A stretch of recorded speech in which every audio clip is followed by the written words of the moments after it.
दोस्तों आज अपनी वीडियो में हम बात करने वाले हैं ये होल वाले कॉइन्स के बारे में। जी हाँ, छेद वाले सिक्के जिन्हें आप आम भाषा में बोलते हैं। और क्या ये लाखों रुपए के होते हैं या हज़ारों में कीमत रखते हैं या ये कुछ रुपए में ही आसानी से मिल जाते हैं। कुछ लोगों का मानना है कि इस तरह के सिक्के लाखों रुपए में बिक जाते हैं। तो आज वीडियो के माध्यम से आपको इसी बात का मैं बताने वाला हूँ कि कैसे आप इन सिक्कों को पहचानेंगे कि कौन सा सिक्का क्या कीमत रखता है और कितने कीमत तक आपके ये सिक्के सेल हो सकते हैं। क्योंकि इस तरह के सिक्के अगर किसी के पास 2 पीस 4 पीस होते हैं तो वो सोचते हैं कि ये लाखों रुपए के कॉइन्स हैं। तो इसीलिए आज आपको इनकी मैं सही कीमत बताऊंगा और इनमें से कौन सा सिक्का कीमती होता है और उसकी क्या पहचान होती है, ये भी मैं आपको इस वीडियो के माध्यम से बताने का प्रयास करूंगा दोस्तों। तो जैसे आज हम लोग अपनी भारतीय मुद्रा पैसे और रुपए में बोलते हैं, उसी तरह से 1956 से पहले जो कॉइन्स जारी होते थे तो वो मुद्रा पाई या आना के रूप में उसको बोला जाता था।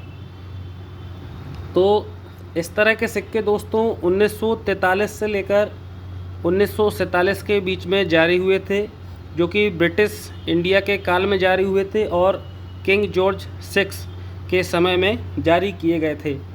तो ये कॉपर के बने हुए कॉइन्स होते हैं दोस्तों। वज़न लगभग इनका 2 ग्राम होता है और 1943 से 1947 के बीच में ये जारी किए गए थे। और ये एकमात्र ऐसा कॉइन है जो कि जिसमें आपको ये कॉइन के बीच में होल देखने को मिलता है। बाकी इसके अलावा रिपब्लिक इंडिया में भी या ब्रिटिश इंडिया में भी इस तरह का कोई दूसरा कॉइन हम लोगों को देखने को नहीं मिलता है। तो 1943 में जब ये सिक्का दोस्तों जारी किया गया था तो ये 2 मिनट से जारी किया गया था, जो कि बॉम्बे और कलकत्ता मिंट है इसका, जिसमें कि आप देख सकते हैं 1943 का कॉइन है और बॉम्बे मिंट का कॉइन है। तो दोनों ही मिंट में 1943 का ये कॉइन एकदम कॉमन कैटेगरी का कॉइन होता है और आसानी से 15 रुपये से लेकर 70 रुपये के बीच में इसकी कीमत होती है। अगर ये यूएनसी कंडीशन में तो 70-80 रुपये तक का वैल्यू रखेगा, और अगर ये थोड़ी अच्छी कंडीशन में नहीं है तो 15 से 20 रुपये या 25 रुपये तक की वैल्यू रखता है।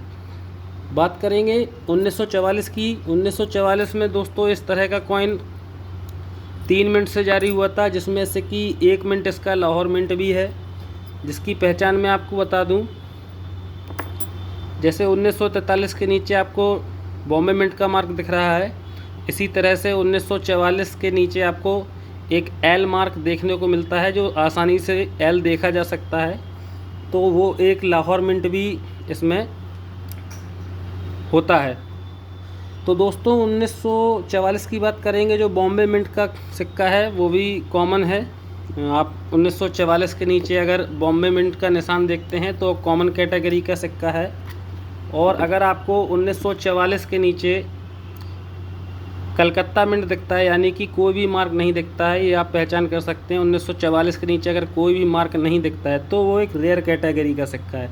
इन सारे ही सिक्कों में केवल 1944 कलकत्ता मिंट का ही सिक्का एक रेयर कैटेगरी का सिक्का है और बाकी सारे ही सिक्के मोस्टली कॉमन हैं और 1 या 2 सिक्के स्केयर कैटेगरी में हैं। तो आप ये समझ सकते हैं, अगर 1944 कलकत्ता मिंट का सिक्का है आपके पास तो आसानी से आपको 100 रुपये से लेकर 1000 रुपये तक दिला सकता है। और यही 1944 कलकत्ता मिंट का एक सिक्का है जो रेयर है और 100 रुपये से लेकर 1000 रुपये तक की वैल्यू होती है। और 1944 लाहौर मिंट का अगर कॉइन है तो आराम से 25 रुपये से लेकर 300 रुपये तक आपको दिला सकता है। 1945 की बात करेंगे दोस्तों। 1945 में भी इस तरह का सिक्का तीनों मिंट से जारी हुआ था, बॉम्बे, कलकत्ता और लाहौर मिंट से, जिसमें से कि इसका लाहौर मिंट 1945 के नीचे अगर एल का मार्क दिखता है आपको तो आप समझ सकते हैं लाहौर मिंट स्केयर है। बाकी इसके बॉम्बे और कलकत्ता कॉमन कैटेगरी में है। 15 रुपये से लेकर 70 रुपये तक की वैल्यू दिला सकते हैं अगर कंडीशन के हिसाब से।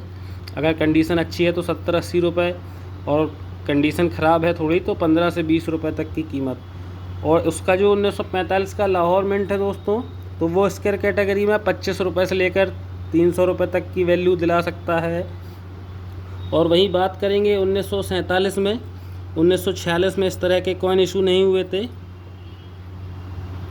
तो 1947 में भी ये 2 मिनट से जारी हुआ था दोस्तों, बॉम्बे और कलकत्ता मिंट से, जो कि पूरी तरह से कॉमन की कैटेगरी में 1947 का कोई भी मिंट है तो पूरी तरह से कॉमन की कैटेगरी में है। आसानी से 15 रुपये से लेकर 70 रुपये तक, 80 रुपये तक की वैल्यू रखता है इस तरह का कॉइन।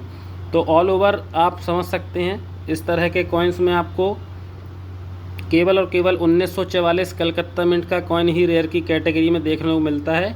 बाकी अदर कोई भी कॉइन हो, कोई भी मिंट का हो, आसानी से आपको 30, 40, 50 रुपये में उपलब्ध हो जाते हैं। काफ़ी मात्रा में इशू किए गए थे, लेकिन लोगों को ऐसा लगता है कि इस तरह के कॉइन्स काफ़ी महंगे होते हैं। तो ऐसा नहीं है, ये ऑनलाइन ठगी के माध्यम से आपको बेवकूफ़ बनाने का कार्य किया जाता है।